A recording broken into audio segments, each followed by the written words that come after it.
Bonjour, je m'appelle Patrick Adler, vous me connaissez de la radio sur France Inter avec Ruquier dans la série, vous m'avez connu à la télévision, évidemment avec Fabrice à la classe, et Bon Génie avec Patrice Laffont, plusieurs interventions en tant qu'acteur dans des séries télévisées, et puis beaucoup de one-man show. En fait, je suis un homme de scène qui change sa voix, donc je suis un imitateur humoriste.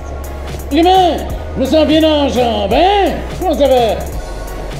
Alors, effectivement, les voix sont... J'ai été connu au premier chef pour être un imitateur de voix féminine, un peu comme Claude Vega jadis. Et puis après, j'ai évolué, c'est-à-dire que j'ai fait d'abord des voix féminines, effectivement, qui m'ont rendu célèbre à l'époque. Et après, ça a été des voix masculines. Et puis, en fait, je fais les femmes, les hommes et les familles dérivées, maman de David.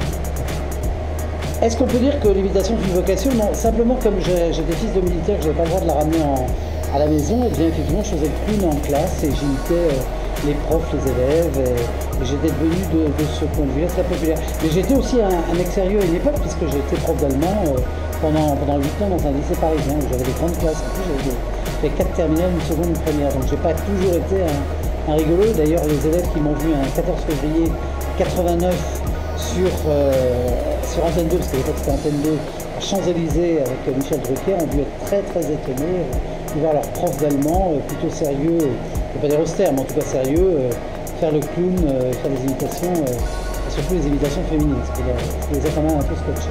Je ne peux pas dire qu'à l'époque j'étais un prof très joueste et très joyeux, j'avais 4 classes d'examen, donc il était hors de question que je fasse le clown en classe, j'étais là pour le préparer. J'essayais de le faire de mon mieux. Patrick Adler en voix du lourd. Alors au départ c'était Patrick Adler en voix, parce que c'est un tour du monde en 80 voix sur 1h20. Alors il y a pratiquement une imitation par minute. Et puis en fait l'affichiste, celui qui a créé l'affiche, comment dirais-je, a mis entre parenthèses du lourd. Et je trouvais ça très rigolo. Et il me dit, parce que quand même tu es tabac et tout, parce que le spectacle est un petit peu selon 3 modes, c'est-à-dire qu'il y a la performance, effectivement parce que je suis imitateur, il y a le côté corrosif des textes, à la manière d'un Gérard, c'est-à-dire qu'il y aura un côté Grégorio, un côté Gérard, et puis après il y a un petit peu ma marque de fabrique qui est celle d'un meneur de revue, d'un cabarettiste, qui est de prendre appui sur le public et de parler au public sans arrêt, etc. Et d'avoir cet échange avec le public, parce que moi je suis très... Les spectacles sont toujours interactifs, le spectacle d'aujourd'hui sera différent de celui de demain ou de vendredi prochain. Alors, quand je suis arrivé dans ce métier, effectivement, il y avait une émission qui faisait un carton, qui s'appelait La Classe, juste après le petit théâtre de Bouvard, et juste avant, je dirais, On ne demande qu'à en rire, l'émission de Ruquier qui a consacré les nouveaux talents. Eh bien, à l'époque, moi j'ai fait ce qu'on appelle un nouveau talent de cette émission. J'étais au milieu de Bigard, Tex, Romanov, Michel Larocque, Pascal Brunner, El Château, et des jeunes. Enfin, il y avait plein de monde qui sont tous devenus, comment dirais-je, des artistes à part entière aujourd'hui, ils vivent tous de leur métier. Et c'était un Pierre Palmade, bien sûr, et Lukaku, j'en oublie encore sur ma d'autres, etc. Et qui fait qu'on était une joyeuse bande de lurons et nous amusions beaucoup. Mais il y avait une certaine rigueur parce que les sketchs ne devaient pas dépasser 3 minutes 30. Il y avait une présélection à chaque fois. On les jouait, on disait oui, ok, ça passe, ça passe pas. Donc il fallait vraiment être sur ses gardes. Mais ça a été une très très bonne école pour moi. Comme le fut après l'école de René Ciré, où nous écrivions, mais il y avait évidemment l'œil, j'allais dire, aguerri et professionnel de Ruquier pour retoquer la copie. Si j'avais en face de moi un jeune artiste, et j'en ai souvent, j'ai des jeunes comédiens, j'ai des jeunes humoristes qui veulent faire du one-man show, je leur dirais d'abord d'y croire. Et d'y croire sans embâche. Parce que si vous n'y croyez pas, c'est pas la peine, c'est trop dur. il y a beaucoup de monde. Alors il y a la possibilité aujourd'hui, à la différence de l'époque, d'avoir des scènes ouvertes. Effectivement, ils peuvent présenter leur sketch devant un public qui n'est pas forcément acquis, et ils font leurs armes comme ça.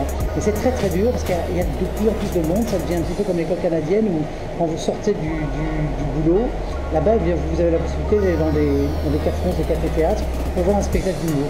Là aujourd'hui, il tombe un comique par jour. Donc il y a beaucoup de monde. C'est un travail d'écriture, je pense qu'il faut savoir travailler en groupe, à moins d'être très doué comme Gaspard Proust, Vincent de Dienne ou quelques autres. Mais je pense qu'il faut garder la foi. Parce que c'est un parcours qui est semé d'embûches. À l'époque, nous avions un peu plus de chance, mais nous avions moins de monde. Et aujourd'hui, c'est vrai que tout le monde veut faire célèbre avant d'être comique. Est-ce que je suis heureux? Je peux pas dire le contraire dès lors que cela fait 27 ans que j'exerce ce métier, que je suis si tenté qu'on puisse appeler ça une retraite, je suis à quelques années de la retraite et effectivement, si je fais le bilan, j'aurais plutôt pas mal bossé. J'aurais évidemment quelques regrets avec mon caractère soupolé de m'être engueulé avec certaines personnes. Mais de manière générale, oui, je suis assez heureux parce que j'ai toujours le plaisir de faire ce métier. Et puis l'avantage qu'on a aujourd'hui en étant un peu plus âgé et en ayant toute cette expérience-là, c'est d'être une espèce de courroie de transmission. On transmet le savoir, on transmet les connaissances, on avertit les jeunes des pièges auxquels ils peuvent être confrontés. Et du coup, on a un peu plus sage et c'est un autre rôle. C'est plutôt plaisant.